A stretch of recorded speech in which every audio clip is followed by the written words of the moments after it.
दोस्तों अभी हाल ही में देखा जा रहा है कि बहुत सारे ब्रोकर्स एमटीएफ फीचर को बहुत ही ज्यादा पुश कर रहे हैं। ज़ेरोधा ने अपना एमटीएफ फीचर अभी कुछ ही दिन पहले लॉन्च किया। ग्रो ऐप के ऊपर एमटीएफ फीचर आए हुए कुछ महीने हो चुके हैं। धन ऐप के ऊपर तो साल भर से भी ज्यादा हो चुका है एमटीएफ फीचर को आए हुए। तो एमटीएफ, जिसे आप बाय नाउ पे लेटर भी बोल सकते हो, इसके बारे में आप सभी लोग जानते होंगे। बट इस वीडियो में मैं आपको बताऊंगा कि क्या बातें आपको हमेशा ध्यान रखनी है अगर आप एमटीएफ फीचर का यूज करके कोई भी शेयर में बाइंग करते हैं। तो सबसे पहली चीज आपको ये ध्यान रखनी है कि जब आप एमटीएफ फीचर का यूज करके किसी भी ऐप के ऊपर शेयर बाय करते हैं, तब आप अपने ब्रोकर से लोन ले रहे हैं। एंड जब आप उनसे लोन लेते हैं तो हर लोन के ऊपर आपको इंटरेस्ट देना पड़ता है। तो पहला फैक्टर होता है इंटरेस्ट का। आपको ध्यान रखना है कि आप जितना भी लोन ले रहे हैं अपने ब्रोकर से, उसके ऊपर आपको इंटरेस्ट देना पड़ेगा। और ये इंटरेस्ट रेट वैसे तो अलग अलग ब्रोकर्स का अलग अलग है, लेकिन अप्रोक्सीमेटली 16% की रेट से सभी ब्रोकर्स आपको ये लोन प्रोवाइड कर रहे हैं। और आपको ये बात ध्यान रखनी है कि ये जो इंटरेस्ट है ये आपसे हर दिन चार्ज किया जाता है। यानी कि अगर मार्केट बंद भी है, संडे है या फिर किसी और वजह से मार्केट में छुट्टी है, उससे कोई फर्क नहीं पड़ता, आपके लोन अमाउंट के ऊपर हर दिन इंटरेस्ट लगाया जाता है। तो इस बात का आपको जरूर ध्यान रखना है, क्योंकि एमटीएफ फीचर के थ्रू आप ज्यादातर ब्रोकर्स में जो शेयर्स हैं उनको जब तक चाहें तब तक होल्ड करके रख सकते हैं। लेकिन अगर आपकी होल्डिंग पीरियड का समय बढ़ जाएगा तो आपके ऊपर जो इंटरेस्ट लग रहा है वो भी आपका बढ़ जाएगा। तो इसीलिए आपको इस बात का जरूर ध्यान रखना है। दूसरा पॉइंट यहां पर जो आपको याद रखना है वो होता है इंक्रीज्ड रिस्क। यानी कि जब आप एमटीएफ फीचर का यूज करके कोई भी शेयर बाय करते हैं तो आपने देखा कि आपका जो प्रॉफिट है वो मल्टीप्लाई हो सकता है। आपके पास 25,000 रुपए हैं एंड अगर आप 1,00,000 रुपए के शेयर बाय करना चाहते हो तो आप 25,000 से भी बाय कर सकते हो। बचे हुए जो 75,000 है वो ब्रोकर आपको दे देता है। तो यहां पर आपने तो 1,00,000 रुपए के शेयर बाय किए। अब जब आपको प्रॉफिट होगा तो प्रॉफिट तो ज्यादा होगा, लेकिन अगर आपको लॉस होगा तो लॉस भी यहां पर आपको इक्वल अमाउंट में होगा। यानी कि टोटल 1,00,000 रुपए के शेयर जितना भी गिरेंगे वो सारा का सारा लॉस आपको ही हैंडल करना है। ब्रोकर उस लॉस का बिल्कुल भी हिस्सेदार नहीं होता, और ये जो लॉस है वो ब्रोकर आपसे कैसे भी करके वसूल लेता है। अब इस लॉस को ध्यान में रखते हुए आपको तीसरा पॉइंट ध्यान में रखना है, जो कि होता है मार्जिन कॉल का। अगर आपकी एमटीएफ पोजीशन के ऊपर आपको लॉस होने लगता है एंड फिर ब्रोकर क्या करता है कि आपने अपनी जेब से जितने रुपए दिए होते हैं वो उस अमाउंट में से वो लॉस माइनस करके कैलकुलेट करते हुए चलता है। एंड एक लिमिट होती है कि आपका जो लॉस है वो उस लेवल से नीचे नहीं जाना चाहिए। अगर नीचे जाएगा तो ब्रोकर आपको एक नोटिफिकेशन सेंड करेगा मार्जिन कॉल का।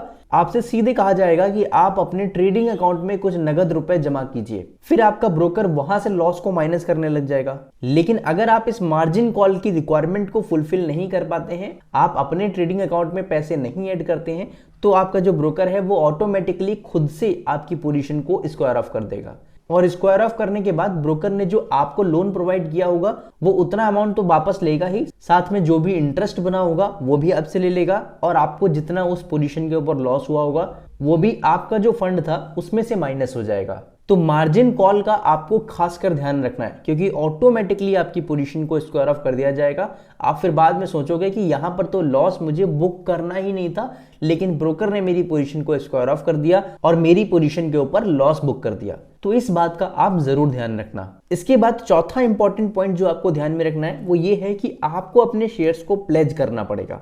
जो भी शेयर्स आप एमटीएफ फीचर का यूज करके बाय करते हो, किसी भी ऐप के ऊपर बाय करो, आपको उसे उसी दिन प्लेज करना पड़ता है। अगर मैं ज़ेरोधा की बात करूं तो ज़ेरोधा में आपको शाम के 7 बजे से पहले प्लेज करना पड़ेगा। वहीं धन ऐप के ऊपर आपको रात के 9 बजे से पहले प्लेज करना पड़ेगा।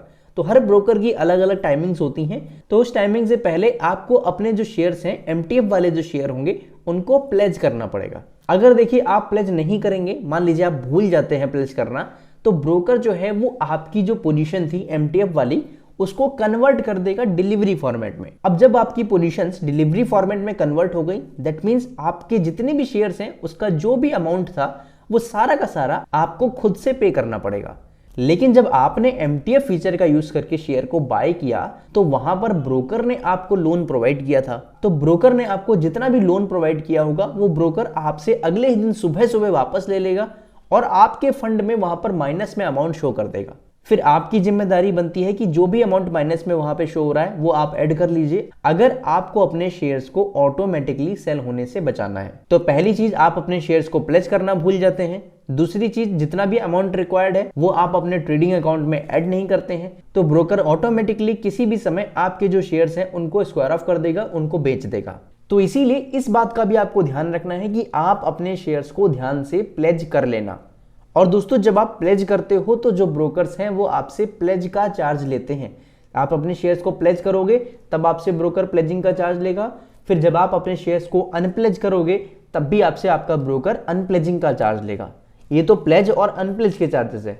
इसके अलावा जब आपने शेयर्स जितने भी बाय किए हैं उसके ऊपर आपको ब्रोकरेज पे करना पड़ता है, और बाकी की जो एसटीटी, एक्सचेंज टर्नओवर फीस और जो सेबी चार्जेस हैं वो तो अलग से पे करने ही पड़ते हैं। तो इस बात का भी आपको हमेशा ध्यान रखना है। उम्मीद करता हूं कि आपको ये वीडियो अच्छी लगी होगी, मेरा एक्सप्लेनेशन आपको अच्छा लगा होगा। अगर कोई भी सवाल है तो कमेंट बॉक्स में मुझसे पूछ लेना, मैं आपको उसका रिप्लाई दूंगा।